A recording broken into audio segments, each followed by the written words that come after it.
दो चीजें हैं जो चलित में किसी को दी नहीं जाती। एक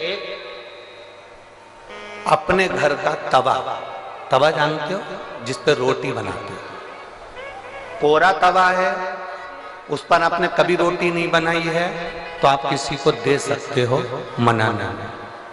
पर यदि जिस तवे पर घर के अंदर रोटी बन चुकी है, जिस तवे पर रोटी उतर चुकी है, उस घर के तवे को किसी को नहीं दिया जाता। क्यों?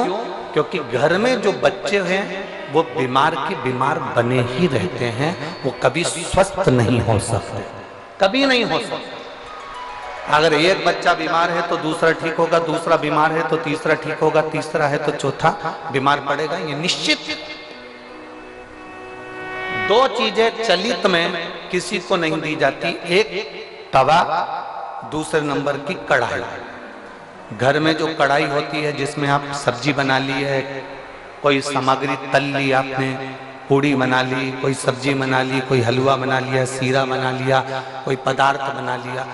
कोरी कढ़ाई है ना, आपकी मर्जी पड़े उसको दे दो, चले। कोरी कढ़ाई है ना, आप किसी को भी दे सकते हो। पर जिस कढ़ाई में आपने भोजन का निर्माण कर लिया है, जिस कढ़ाई में आपने कभी भी एक बार भी अगर कुछ बना लिया है, तो वो किसी को गिफ्ट में या किसी को दान में या किसी को दी नहीं जाती। नहीं तो उस घर के अंदर 1 रुपया कमाओ, 1.25 रुपये खर्च वाला काम चलता है। घर में कभी पैसा टिक ही नहीं सकता, वो जिंदगी भर कितना भी प्रयास है,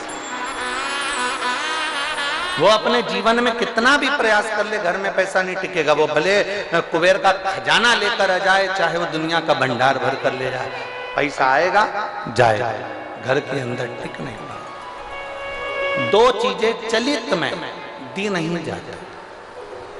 आपको बोलना है कौन कौन सी चीजें हैं। पहले नंबर की तवा, दूसरे नंबर की कढ़ाई।